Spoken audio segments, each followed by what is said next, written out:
Hello welcome to another video of our LeetCode blind software series. जो आज हम question करने वाले हैं वो थोड़ा स्टॉक मार्केट से रिलेटेड है। तो इसने क्या बोला है कि you are given an array prices, ठीक है, प्राइसेस एरे गिवन है। प्राइस आई जो बोल रहा है इज द आईएथ डे पे स्टॉक की प्राइस क्या है, is the price of given stock on ith day. You want to maximize your profit by choosing a single day to buy one stock and choosing a different day in future to sell that stock. तो किसी दिन आपको एक stock खरीदना और किसी और दिन आपको स्टॉक बेचना है, ठीक है। Return the maximum profit that you can achieve from this transaction, you can not achieve any profit, return zero, ठीक है। यानी कि अगर आपको क्वेश्चन बोल रहा है कि किसी दिन बेचना है और किसी डिफरेंट डे पे सेल करना है और आपको अपना मैक्सिमम प्रॉफिट कमाना है, यानी कि आपको कम पे बेचना है, सेल ज़्यादा पे करना है। यहाँ पे इसने एग्जांपल दिया यार आपको सारी प्राइसेस पहले से ही पता है तो आपको बताने की मैक्सिमम प्रॉफिट कब होगा। काश ऐसा रियल लाइफ में होता तो बहुत अमीर होते हैं। हाँ ठीक है। तो बाय ऑन डे 2 यहाँ पे बोल रहे कि मिनिमम प्राइस 1 है, ठीक है, और मैक्सिमम प्राइस जो 1 के बाद आ रही है वो 6 आ रही है। तो मैं यहाँ पे खरीदता हूँ 1 की प्राइस को और 6 की प्राइस पे बेच देता हूँ, तो मेरे को 5 का फ़ायदा हो जाता है, काफ़ी सही। अगर मैं यहाँ पे डे 2 पे खरीदता हूँ, डे 1 पे खरीदना is not allowed because you must buy before you sell. तो यहाँ पे मिनिमम वैल्यू मैक्सिमम वैल्यू का डिफरेंस फाइंड नहीं करना है, ठीक है, कि मैंने मैक्स निकाल लिया और मिन निकाल लिया, उनका डिफरेंस करके दे दिया। यहाँ पे इंपॉर्टेंट ये है कि यार अभी 7 पे मैं सेल कर सकता हूँ, नहीं कर सकता क्योंकि ये पुराने दिन की प्राइस है। यानी कि ये बोल रहे कि 0 1 2 3 4, यानी कि ये आईएथ डे की प्राइस है और इंक्रीजिंग है आईएथ डे, ठीक है। तो 7 की जो 7 जो प्राइस थी वो 1 के पहले आई थी, तो मैं 7 पे पहले बेच ही नहीं सकता ना, 1 पे खरीदनी है। यानी कि आपको ये बताने की मिनिमम प्राइस बतानी है और उसके बाद कौन सी मैक्सिमम वैल्यू आएगी जिससे कि आप अपनी जो मैक्सिमम प्रॉफिट निकाल सकते हो वो बताता है, ठीक है। This is important. यहाँ पे जो सेकंड एग्जांपल दिया 7 6 4 3 2 1, यहाँ पे प्रॉफिट जीरो, यानी कि कोई भी ऐसा ट्रांजेक्शन बन ही नहीं रहा जहाँ से मैं कम पे सेल करके उससे ज़्यादा पे बेच, कम पे बाई करके उससे ज़्यादा पे बेच पाऊंगी। कि अगर मैं यहाँ पे 4 पे खरीदता हूँ तो 4 से ऊपर कोई प्राइस ही नहीं है, 3 पे खरीदता हूँ 3 से ऊपर कोई प्राइस ही नहीं है, 1 पे खरीदता हूँ तो 1 तो आखिरी दिन बेचूंगा कब, तो कोई ऐसी प्राइस ही नहीं है कम वाली जिससे खरीद के मैं उससे हायर प्राइस पे बेच पाऊँ। तो आपका प्रॉफिट जो होगा कि भाई इन प्राइसेस के साथ तो अपन को प्रॉफिट नहीं कमा पाएंगे। ओके, तो यहाँ पे अपन को एक अप्रोच ही दिमाग में समझ में आ सकती है कि ग्रीडी अप्रोच। अपन सोचे कि यार मैक्सिमम वैल्यू निकाल लेता हूँ और मिनिमम वैल्यू निकाल लेता हूँ। तो मैक्सिमम हो गया मेरा 7, मिनिमम हो गया 1, तो इन दोनों का डिफरेंस से मेरा आंसर आ गया 6। बट दिस इज़ रॉन्ग, क्योंकि मैं 7 पे सेल नहीं कर सकता 1 पे खरीद के, क्योंकि जो 7 है वो 1 के पहले आ रहा है, 1 के लेफ्ट में। यानी कि 7 पे सेल करने के लिए मेरे को पहले खरीदना पड़ेगा, लेकिन 1 उसके बाद में, ये वाली जो प्राइस है 7 के बाद में है, तो मैं टाइम में आगे के खरीद नहीं सकता, फिर टाइम में पीछे आके सेल नहीं कर सकता। अगर मैं 1 पे खरीदता हूँ तो मुझे उसके आगे ही किसी वैल्यू पे बेचना पड़ेगा। तो दिस इज़ क्लियर कि मैक्स माइनस मिन की अप्रोच काम नहीं करेगी। बट अगर क्वेश्चन में देखेंगे तो मैक्स माइनस मिन थोड़ा ऐसा हो रहा है कि आपकी जो वैल्यू है, जो भी मिनिमम, जो भी वैल्यू आ रही है जिसको आप मिन कंसिडर कर रहे हो, उसके राइट में उसकी मैक्सिमम वैल्यू क्या है फॉर एनी वैल्यू, उसके राइट में जो उसकी मैक्सिमम वैल्यू होगी वो जो डिफरेंस आ रहा है वो आपका मैक्सिमम प्रॉफिट होगा। तो यहाँ पे जो ब्रूट फोर्स अप्रोच है वो सिंपली काम में ले सकते हैं कि 2 लूप चलाएं एरे के लिए। मैं स्टार्ट करूँ यहाँ से 7 से, 7 पे खरीद के 1 पे बेचा, देखा कितना प्रॉफिट हो रहा है, 7 पे खरीद के 5 पे बेचा, कितना प्रॉफिट हो रहा है, 7 पे खरीद के 3 पे बेचा, 7 पे खरीद के 6 पे बेचा, 4 पे बेचा। तो एरे को मैं 2 बार अगर इटरेट करूँगा तो प्राइस ऑफ जे माइनस आई, उसके सारे कॉम्बिनेशन मैंने देख ली कि 1 पे जब मैंने खरीद लिया तो 5 पे बेचा कितना प्रॉफिट है, 1 पे खरीद के 3 पे बेच के देखा कितना प्रॉफिट है, 1 पे खरीद के 6 पे बेचा कितना प्रॉफिट है, 1 पे खरीद के 4 पे बेचा कितना प्रॉफिट है।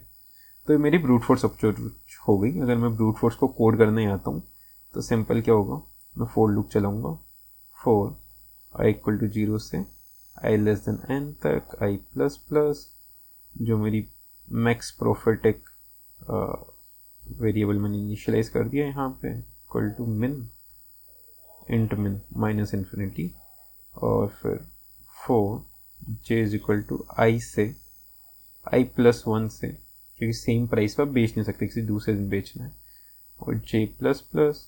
आप चेक करोगे कि मैक्स प्रॉफिट की वैल्यू होगी max of max profit is equal to max of max profit जो अभी तक आया, कोमा प्राइस ऑफ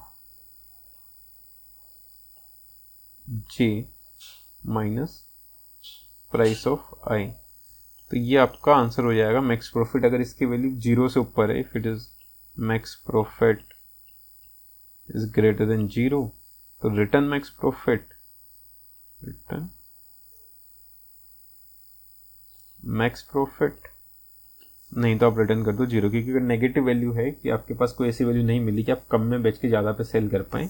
ठीक है, तो हमारा जो पिछला वाला सोल्यूशन था वो O ऑफ n स्क्वायर में काम कर रहा था। अगर अपन इसको O ऑफ n में लेके आना है तो व्हाट वी कैन डू कि अपन ये सोचते हैं कि यार ये दिख रहा है कि अपन को यहाँ पे जो वैल्यू है तो मैक्सिमम प्रॉफिट, तो मैं 7 को 1 पे सेल करके देखूँ फिर 5 पे सेल करके देखूँ, उससे कोई मतलब नहीं है।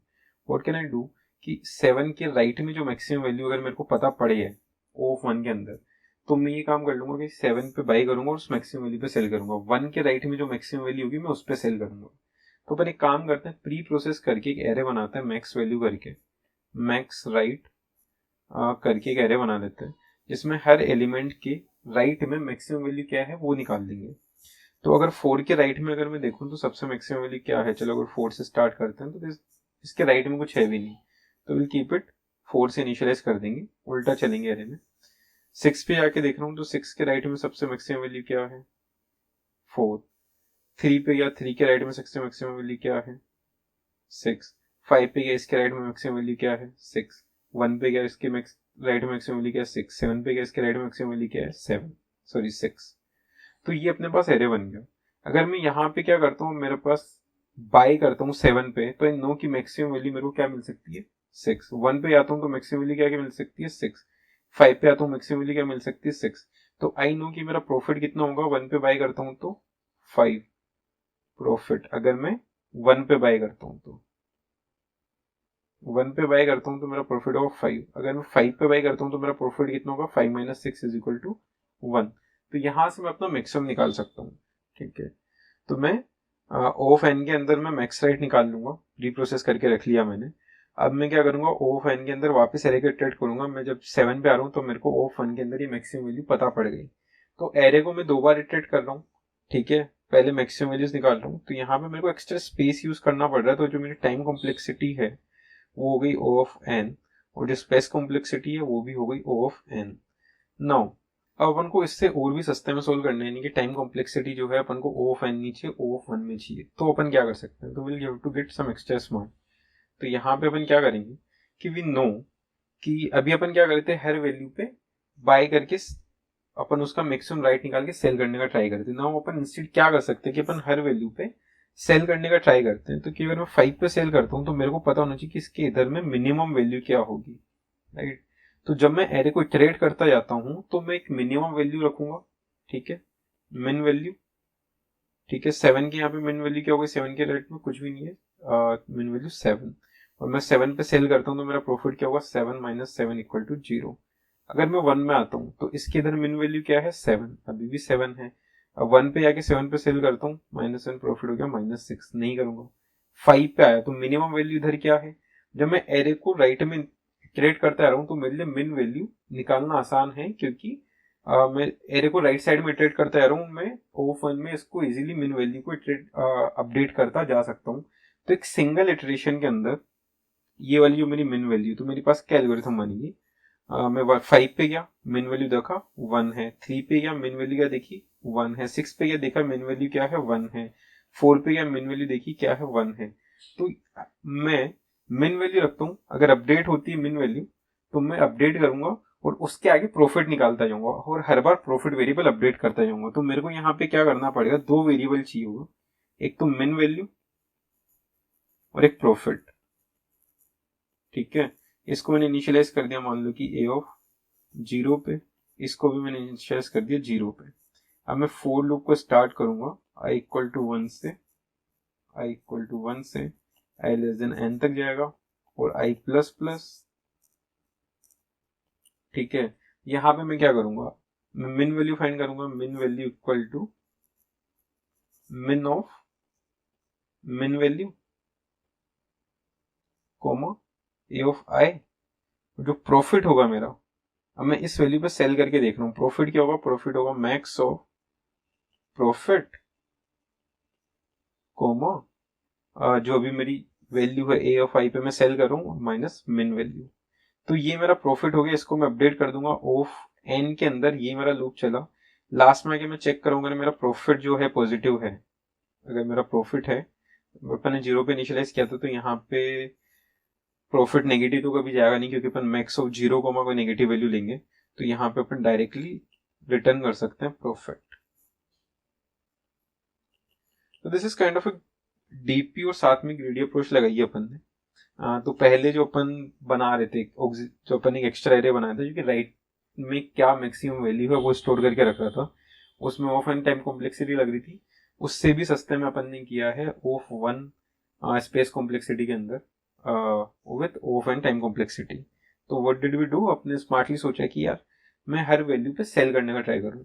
तो इस टाइप के जो क्वेश्चंस हैं, ये these are like building blocks about your thinking, कि आप खुद से सोच के इस थॉट प्रोसेस पे आ पाओ, वो उसमें आपको काफी टाइम लगेगा। मतलब you have to first go through these kind of a lot of questions. आप इस टाइप के काफी सारे क्वेश्चंस करेंगे तो आपका इस टाइप का थिंकिंग पैटर्न डेवलप हो पाएगा कि आप क्वेश्चन देख के खुद से ये पैटर्न आइडेंटिफाई कर पाओ। तो with this let's go to the code, इसको सोल्व करते हैं, कोड करते हैं, let's see how it works. अपनी जो मिनिमम प्राइस है मैं बोलता हूँ, ठीक है मेरी बाई प्राइस है, इसको मैं बोल देता हूँ प्राइस 0, ठीक है। Okay, first find its length and n is equal to prices dot length, ठीक है। और मेरा प्रॉफिट है, एंड मैंने प्रॉफिट बनाया कितना, अभी तो माइनस इन्फिनिटी है, टीचर डॉट वैल्यू, ठीक है। मैं लूप इटरेट कर रहा हूँ, एंड आई इक्वल टू 1 से, एंड आई इक्वल टू 1 से, क्योंकि मैं 0 पे खरीद पे 0 पे बेच नहीं सकता हूँ, तो मेरा वैसे ही प्रॉफिट कुछ आएगा नहीं। Less than n i plus plus, तो मैं यहाँ पे चेक कर रहा हूँ, buy will be minimum of my dot min, कितना बाय वैल्यू से और प्राइस है साइज से, क्या मैं कम में खरीद सकता हूँ, जो इतना अभी तक मेरी प्राइस है उससे कम, यहाँ पे जो मैं पहुँच रहा हूँ। फिर मैं चेक कर रहा हूँ कि प्रॉफिट मेरा कितना होगा, क्या मेरा इस प्राइस पे बेच के सबसे ज़्यादा प्रॉफिट होने वाला है, इज इक्वल टू मैक्सिमम निकालना, जो मेरा अभी तक का प्रॉफिट है, कोमा करंट प्राइस माइनस जो अभी तक की मिनिमम वैल्यू है, माइनस पाई, ठीक है। यहाँ पे बेच के क्या मेरा प्रॉफिट मिनिमम आ रहा है, तो अगर अपना प्रॉफिट का वैल्यू अगर 0 ग्रेटर देन 0 आता है, profit is greater than 0,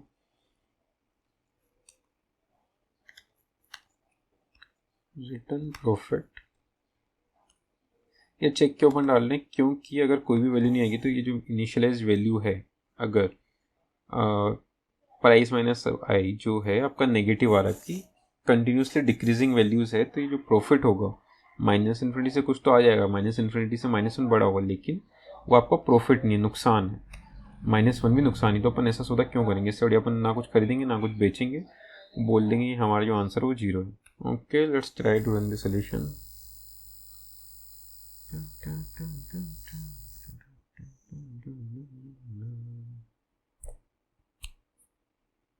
Okay, compilation error. What's the compilation error? Okay, so prices I है, not price I.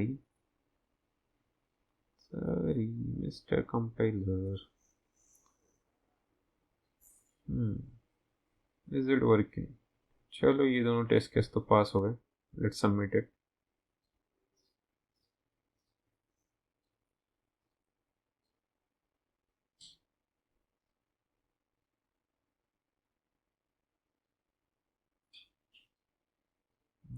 Okay, great, submitted beats 93.65% solution. हो सकता काफ़ी लोगों ने सोल्यूशन सबमिट किया है, हो सकता है कि इससे ही फास्ट हो। ऑप्टिमाइजेशंस के लिए अपन बाद में ट्रिक्स एंड टिप्स देखेंगे। तो with this, let's finish this video.